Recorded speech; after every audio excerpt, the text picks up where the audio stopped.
霊界通信小桜姫物語浅野正三郎著解説本書を紐解かれる人たちのために本編を修正したものは私でありますが、私自身をその著者というのは当たらない。私はただ入信中の T 女の口から発せられる言葉を旗で出力し、そして後で整理したというに過ぎません。それなら本編はむしろ T 女の創作家というに、これもまた事実に当てはまっていない。入信中の T 女の意識は奥の方にかすかに残ってはいるが、それは全然受け身の状態に置かれ、そして彼女とは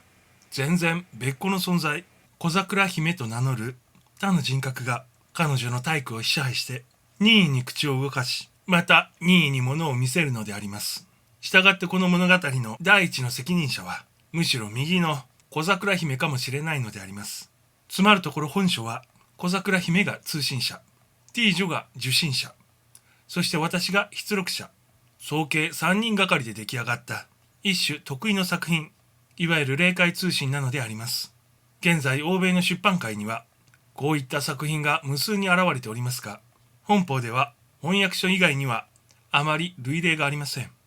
T 女にこうした能力が初めて起こったのは実に大正5年の春のことで、数えてみればもう20年の昔になります。最初彼女に起こった現象は主として例して、それはほとんど申し分なきまでに的確明瞭、よく権威を突破し、また遠近を突破しました。超えて昭和4年の春に至り、彼女はある一つの動機から霊視の他にさらに霊言現象を起こすことになり、本人とは違った他の人格が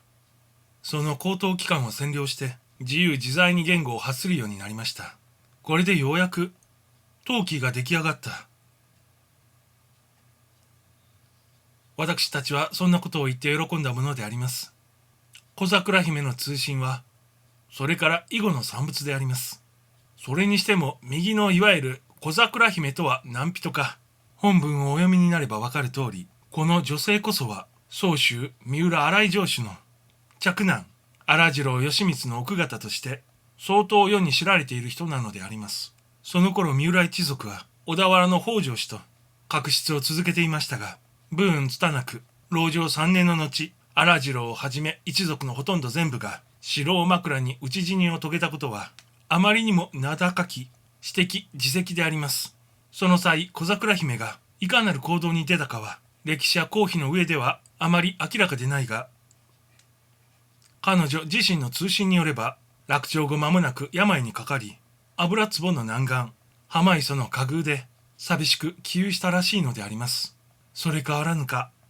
同地の神明社内には現に小桜神社通称若宮様という商社が残っており、今なお美人の尊崇の的になっております。次に当然問題になるのは小桜姫と T 女との関係でありますが、小桜姫の告るところによれば彼女は T 女の守護霊、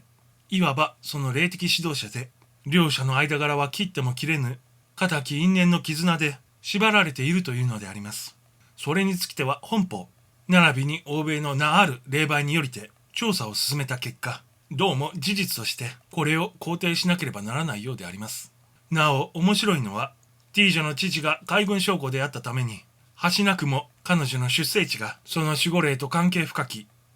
三浦半島の一角横須賀であったことであります。さらに彼女はその生涯の最も重要なる時期、17歳から33歳までを三浦半島で暮らし、400年前彼女の守護霊が親しめるサンガに自分も親しんだのでありました。これは単なる偶然か、それとも有名の世界からの取りなしか、神ならぬ身には容易に判断しうる限りでありません。最後に一言しておきたいのは、筆録の責任者としての私の態度であります。小桜姫の通信は昭和4年春から現在に至るまで足掛け8年にまたがりて現れ、その分量は相当たくさんで、すでに数冊のノートをうずめております。またその内容も古今にわたり、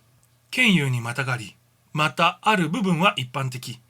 またある部分は個人的といった具合に随分まちまちに入り乱れております。したがってその全部を公開することは到底不可能で、私としてはただその中から心霊的に見て参考になりそうな箇所だけをなるべく地図を立てて拾い出してみたに過ぎません。で、材料の取捨選択の攻めは当然私が引き受けなければなりませんが、しかし通信の内容は全然原文のままで C を加えて歪曲せしめたような箇所はただの一箇所もありません。その点は特にご留意を願いたいと存じます。